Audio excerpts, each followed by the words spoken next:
अगस्त्य जी महाराज कहते हैं कि देखो यह कथा पुरुषार्थ चतुष्टय की प्राप्ति कराने वाली है, संपूर्ण मनोरथों को पूर्ति करने वाली है।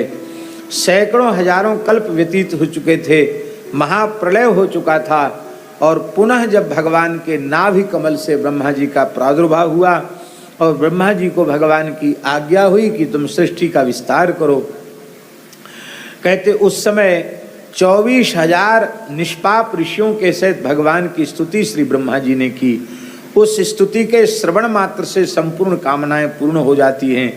ब्रह्मा जी ने उस समय जो स्तोत्र किया है उसका स्मरण किया गया है। ब्रह्मोवाचो नमो हिरण्य गर्भाय सर्व सृष्टि विधायने हिरण्य रेत से तुभ्यम सुहिरण्य प्रदायने नमो मत्स्यादि रूपाय नमः कौस्तुभ वक्षसे नमो वेदांत वेद्याय नमः श्रीवत्स धारिणे नमस्ते पद्मनाभाय पांचजन्य धराय च वासुदेव नमस्तुभ्यम देवकी नंदनाय च नमो दैत्य महारण्य दाव वन्य स्वरूपणे दैत्य द्रुम कुठाराय नमस्ते शार्ंग पाणये नमः कौमुदकी व्यग्र कराग्राय गदाधर महादनुजनाशाय नमो नंदक धारणे नमस्ते श्रीपते तुभ्यम नमश्चक्रधराय च धराधराय वाराह रूपणे परमात्मने गदने चक्रणे तुभ्यम दैत्य चक्र विमर्दने बलाय बलभद्राय बलाराति प्रियाय च रावणारे नमस्तुभ्यम विभीषण वरप्रद अजाय जय रूपाय रणांगण विहारिणे अंडजाय नमस्तुभ्यम स्वेदजाय नमो नमः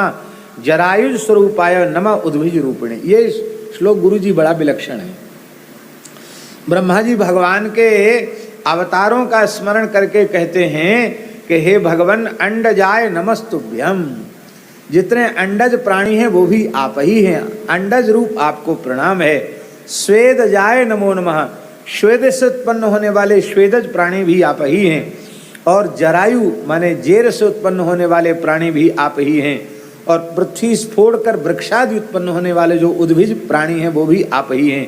माने श्वेदज अंडज जरायुज उद्भिज 4 प्रकार की ही सृष्टि है और ये चारों प्रकार की सृष्टि साक्षात भगवान का स्वरूप है।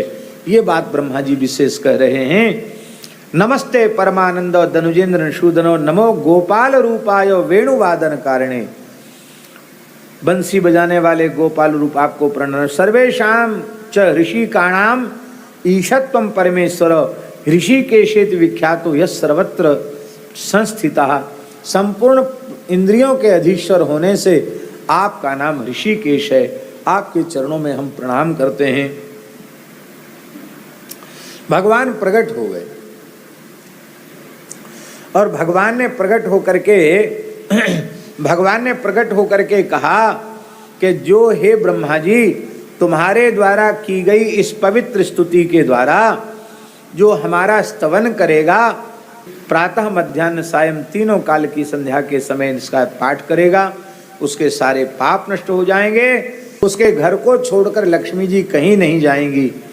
न जनन्या वियोगश्च न बंधु कलहोदया, उसको अपनी मातृ वियोग नहीं होगा, बांधवों के साथ उसका झगड़ा नहीं होगा। असमय में मातृ वियोग नहीं होगा, समय से तो सब जाते ही हैं प्राणी, और झगड़ा लड़ाई नहीं होगा। ये सब बातें जो हम लोग सकाम लोग हैं ना, उन लोगों के लिए भी कह दी जाती हैं, क्योंकि भगवान की भक्ति रही आवे हमेशा। ये बात तो कम लोगों के मन में होती है, ये बात प्रायः लोगों के मन में होती कि लक्ष्मी जी हमारा घर छोड़ के न जाएं। इसलिए इस तरह की रोचनार्था फलश्रुति ही, इसका अर्थ यह नहीं समझना कि ये केवल रोचनार्थ है, ये यथार्थ में जो लिखा है वैसी ही है, इसका महात्मा वैसा ही है। ये ब्रह्म स्तुति महापातकों को नष्ट करने वाली है और महापुण्यों को देने वाली है, उत्तम लोकों को प्रदान करने वाली है। कहते हैं निर्मल चित्त कर देने वाली है और मुझे प्रसन्न कर देने वाली है। जो इस स्तुति का पाठ करता है, एक बार पाठ कर लेने से धरती के सारे तीर्थों में स्नान का पुण्य मिल जाता है। हम लोगों को तो मिल ही गया, एक पैसा खर्च नहीं हुआ, बढ़िया वातानुकूलित हॉल में बैठे हैं, सत्संग भवन में बैठे हैं और सब तीर्थों का स्नान हो गया, लंगोटी भी गीली नहीं हुई, सब जैसे कि तैसे बैठे हैं, सब इसमें पुण्य मिल गया। ये कितनी सुविधा है, हंसने की बात नहीं, ये कितनी सुविधा है हमारे शास्त्रों में। महाराज जी यहाँ तक लिखा है कि जो वेद में जो अश्वमेध वाजपेयी पुंडरीक आदि यज्ञों का विधान है और अकिंचन तपस्वी ऋषि उसको नहीं कर सकते, तो उन यज्ञ के प्रकरणों का पारायण करने वाले को भी वही पुण्य प्राप्त हो जाता है जो यज्ञ करता को होता है। इसलिए धर्म केवल संपत्तिशाली लोगों के लिए नहीं है, धर्म तो धर्मनिष्ठ लोगों के लिए है। वे कोई भी क्यों न हो, सब धर्म लाभ प्राप्त कर सकते हैं। ये हमारे सनातन धर्म की विशेषता है।